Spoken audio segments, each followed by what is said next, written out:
Good morning বন্ধুরা, সবাই কেমন আছো? আশা করি সবাই খুব ভালো আছো, সুস্থ আছো। আমিও খুব খুব ভালো আছি, সুস্থ আছি। আজকে কি বার? আজকে হলো শুক্রবার। আজকে শুক্রবার 15 তারিখ। তো আজকে উঠেছি কিন্তু আমি অনেক সকালবেলা। এখন বাজে প্রায় 7টা 15 এরকম হবে। তো আমি অনেক সকালে উঠেছি, মোটামুটি 4:45 নাগাদ উঠেছি। উঠে আমার যা কাজকর্ম সেগুলো কমপ্লিট করেছি, স্নান হয়ে গেছে, পুজো দিতে পারিনি, সমস্যা আছে তার জন্য পুজো দিইনি।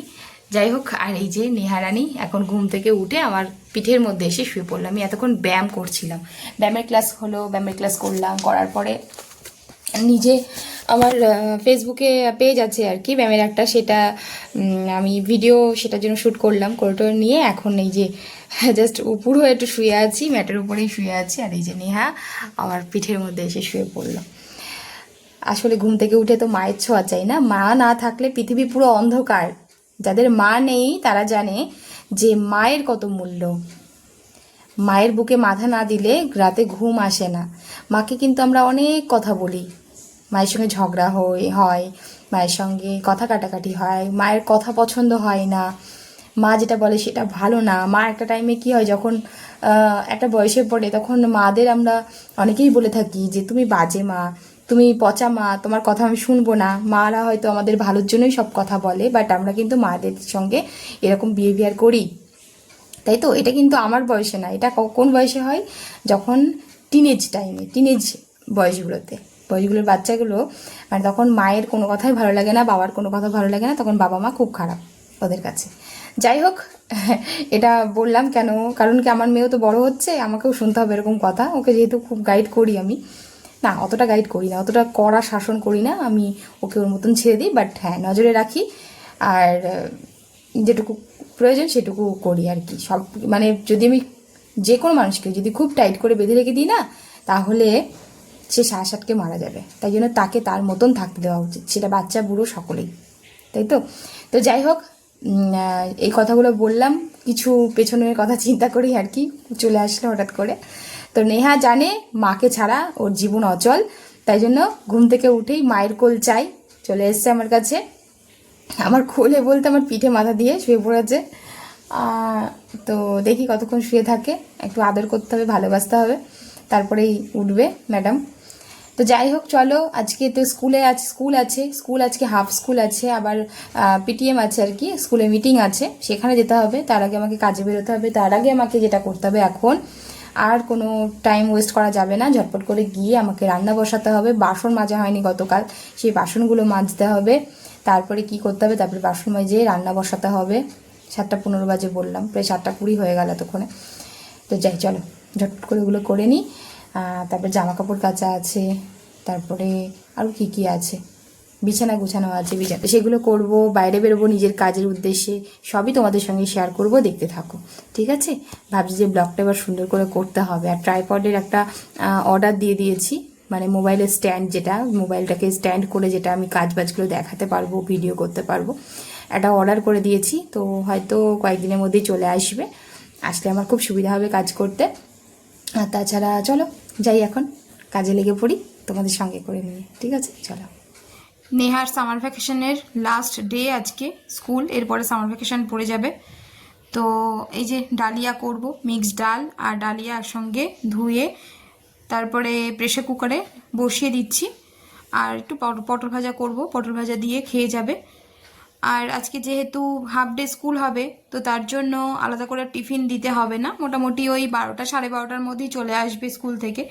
তার জন্য আলাদা করে টিফিন কিছু দিচ্ছি না, যেহেতু টিফিন ক্লাসটা হবে না। তো এমনি নর্মালি যেমন খিচুড়ি করে আর কি, সেভাবেই একটু খিচুড়িটা করে ওকে খাইয়ে দেবো, রেডি করিয়ে দেবো। আর গতকাল একটু ঘুগনি করেছিলাম, তোমাদেরকে আগের ব্লগে আর দেখানো হয়নি। আসলে প্রত্যেক দিন তো ঠিকঠাক করে ব্লগ করা হয় না, আমার যেহেতু ট্রাইপডটা নেই, আর একটাই মোবাইল দিয়ে সমস্ত রকম কাজ করতে হয়, এমনকি নেহা পড়াশোনাটাও করে মোবাইল দিয়ে, সেই একটা মোবাইলের উপর ভীষণ প্রেশার হয়ে যায়। তো যার কারণে ব্লগটা ঠিকঠাক করে করা হচ্ছে না। তবে এবার থেকে ঠিক করেছি ছোট হলেও ব্লগ দেব। আর এই যে নেহার খাবারটা বেড়ে নিয়ে আসলাম, ঠান্ডা করতে দিলাম। এদিকে নেহার চুলটা ও নিজেই বেঁধেছিল, কিন্তু দেখলাম চুলটা একটু এলোমেলো হয়ে রয়েছে, তো ওর জন্য আমি আবার ঠিকঠাক করে আঁচড়ে চুলটা বেঁধে দিলাম। তো মাথায় প্রচুর তেল দেওয়া রয়েছে, তো বেশি তেল দেওয়া হয় না ওর মাথায়, তো গতকাল না, তার আগের দিন তেল দিয়ে দিয়েছিলাম মাথায়, বেশ ভালো করে তেল বসিয়ে দিয়েছিলাম। তারপরে যে খাচ্ছে, এখন খাইয়ে দিচ্ছি ওকে। আর গল্প করছে, স্কুলের বন্ধুদের গল্প করছে, স্কুলে কি হয় না হয় এইসব নিয়েই কথোপকথন হচ্ছে। এমনিতে তো সেভাবে সময় পাই না, এতটাই পড়ার প্রেশার এখন। তো যার জন্য এই যে এখন টাইমটা পেয়েছে, এই টাইমটাতে একটু গল্প করে নিচ্ছে, যে কে কি করে, কি বলে না বলে, বা কোন টিচার কি করে, কোন টিচার কেমনভাবে পড়ায়, কোথায় বসে, এই সব বিষয় নিয়ে আর কি একটু গল্প হচ্ছে। বললাম তারপর মাথা একটু টাকা করে না আমাকে, আমাকে মাথা খাওয়া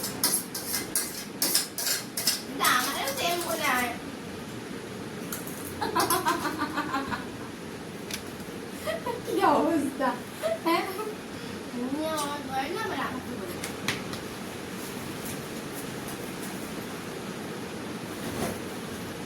জানিস ও দেখি ঢুকলি ঢুকলি ইয়ে করবি না, জামা মধ্যে নাপবি না। ওই জল নেই তো স্কুল থেকে, হ্যাঁ জল খাবে কিন্তু। এখনকার বাচ্চারা না জল খেতেই চায় না। তো আমি ব্যাগটা একটু চেক করলাম যে ব্যাগে জলের বোতল আছে কি না, দেখলাম জলের বোতলে অল্প একটু জল আছে। তো ও বললো যে ব্যাগটা ভারী হয়ে যাবে জলটা নিলে, স্কুলে গিয়ে তারপরে জলটা ভরে নেবো। ঠিক আছে তাহলে থাক। আর এই যে রেডি হয়ে বেরিয়ে পড়লো, এখনই পুলকার চলে আসবে। আমার ইউনিফর্ম ঠিক আছে? হ্যাঁ একদম ঠিক আছে। এখন মেলুনি বাজার সময় আছে না, কখন আসবে কাকু? দেখি কখন আসে।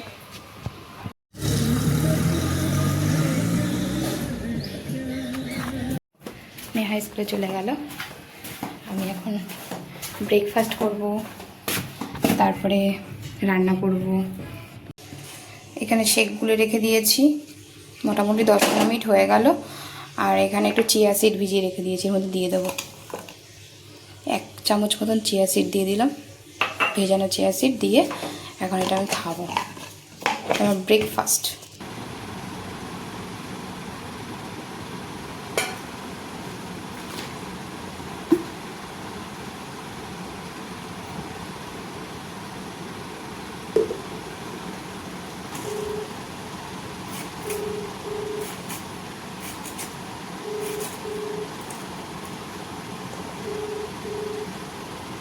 মা শব্দটা ছোট হতে পারে, কিন্তু এই মায়ের ভূমিকা যে কি একটা মানুষের জীবনে, একটা ছেলের জীবনে কিংবা একটা মেয়ের জীবনে, সেটা তারাই জানে যাদের মা বাবা নেই বা শুধু মা নেই। মা এমন একটা সফট কর্নার প্রত্যেকটা মানুষের জীবনে।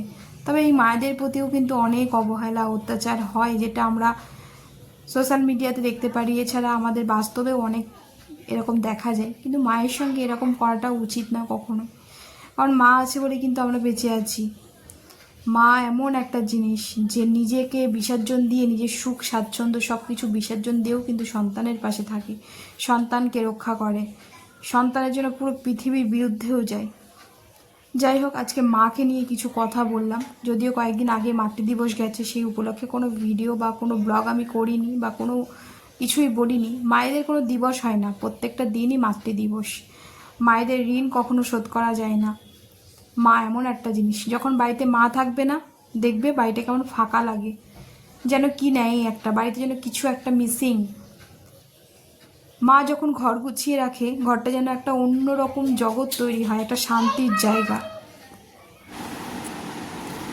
বন্ধুরা, সবজি কাটছি আর ব্রেকফাস্ট করছি। এটা এত হেলদি একটা ব্রেকফাস্ট, যার মধ্যে রয়েছে প্রোটিন, আরও অনেক কিছু সমৃদ্ধ একটা ব্রেকফাস্ট করছে। তার মধ্যে চিয়া সিড দিয়েছি, দারুণ একটা খাবার, খুব টেস্টি। আর তার সঙ্গে কি করছি, সবজি কাটছি। তোমরা তো দেখতে পারলে দূর থেকে, এখন কাছে নিয়ে এসে দেখাচ্ছি। সবজির মধ্যে কি কাটছি জানো? পেঁপে কাটছি। এরকম ছোটো ছোটো করে পেঁপে কেটে নিয়েছি। আজকে সোয়াবিন দিয়ে পেঁপে রান্না করবো। কেন বলো তো? আলু দেবো না, আলু ছাড়া সোয়াবিন দিয়ে আর পেঁপে দিয়ে রান্না করবো, দেখি কেমন লাগে। আলুটা কদিন একটু স্কিপ করবো, আলু তো বেশি খাওয়া ভালো না। আর আমি দেখেছি আলু নিয়ে আসলে, যতই মনে করি যে আলু খাবো না, দেখা যাচ্ছে যে ঘরে কোনো সবজি নেই, তখন কি হয় ওই আলুটাই খাওয়া হয়ে যায়, আলুর তরকারি না হয় আলু ভাজা। এবার আলুটাকে কিছুতেই বন্ধ করা যায় না, হয়তো ঘরে রয়েছে, নেহা বললো যে মা একটু আলু ভাজা করে দাও, এর জন্যই আর কি চেষ্টা করি আমি আলুটাকে মানে কদিন ধরে আনছি না, পরশুদিন এনেছিলাম, শেষ হয়ে গেছে, বুঝতে পারছো, 1 কেজি আলু পরশুদিন নিয়েছিলাম, পরশুদিনের আগের দিন, 2 দিনের মধ্যে শেষ হয়ে গেছে। তাহলে ভাবো কতটা পরিমাণ আলু খাওয়া হয়ে যাচ্ছে। তার জন্য আলুটা নিয়ে আসবো না আজকে আর, বা ঘরে নেই, একটা বোধহয় আছে, কোনো সময় যদি খাই তো ভাজা টাজা করে দেবো। কিন্তু আজকে একটু এইভাবে রান্না করে দেখি কেমন লাগে সয়াবিনের তরকারিটা। চলো কাটাকাটি করে নিই, তারপরে রান্না বসাবো। এই যে রান্নাটা বসিয়ে দিয়েছি, ওদিকে পটলগুলো ভাজা করা হয়ে গেছে, এখন পেঁপে দিয়ে সয়াবিনের তরকারি করছি। একটু গোটা জিরে আর একটু শুকনো লঙ্কা ফোড়ন দিয়ে তারপরে পেঁপেগুলোকে ফার্স্টে একটু ভেজে নিলাম, নেওয়ার পরে এর মধ্যে একটু রসুন আদা কাঁচা লঙ্কা বেটে এর মধ্যে দিয়ে দিলাম, আর একটু টমেটো ছিল, টমেটোও দিয়ে দিয়েছি, হাফ টমেটো দিয়েছি। ভালো করে মশলাটাকে কষিয়ে নেব, কষিয়ে নেওয়ার পর এর মধ্যে হলুদ লবণ সব কিছু দিয়ে দেব, সব কিছু দিয়ে আবারও ভালো করে সুন্দর করে কষিয়ে নেব। আমি না পেঁপে দিয়ে এইভাবে সয়াবিন রান্না করেছি, পেঁপে দিয়ে বেশ সয়াবিন রান্না করলে খুব টেস্টি হয়, আগে 1-2 বার করেছিলাম। আলুটা যতটা কম খাওয়া যায় ততটাই ভালো। আমি হেলথ ভীষণ কনসিয়াস, তো সেক্ষেত্রে আমি সবসময় চেষ্টা করি কার্বোহাইড্রেটগুলো একটু এড়িয়ে চলার, আর যেহেতু আমি হেলথ নিয়ে কাজ করি, তো সেক্ষেত্রে আমি যদি নিজেকে সুস্থ না রাখি বা আমার ফ্যামিলিকে যদি সুস্থ না রাখি, তাহলে কি করে আমি অন্যদের ভালো রাখবো, সে দায়িত্ব নেব, তাই না? তো দেখো এই যে পুষ্টিগুণ বজায় রাখার জন্য এর মধ্যে দিয়ে দিলাম সোয়াবিন, আর সোয়াবিন দিয়ে ভালো করে কষিয়ে নিচ্ছি, নেওয়ার পর এই দেখো ফাইনালি আমার কিন্তু তরকারিটা হয়ে গেছে। আমি একটুখানি গরম মশলার মধ্যে দিয়ে দিলাম, ঘি দিয়ে দিচ্ছি একটু, এই ঘিটা মার কাছ থেকে নিয়ে এসেছি, এটা ঘষের থেকে নেওয়া ঘি, আর ভালো করে নাড়াচাড়া করে নামিয়ে নেব। আমার তরকারিটা রেডি হয়ে গেছে। বন্ধুরা আজকে ব্লগটা আমি এখানেই শেষ করছি, দেখা হবে নেক্সট ব্লগে, ছোট ছোট করেই ব্লগ দেওয়ার চেষ্টা করছি। তো প্লিজ তোমরা চ্যানেলটিকে সাবস্ক্রাইব করে নিও এবং কমেন্ট ও লাইক করে আমার পাশে থেকো। ধন্যবাদ।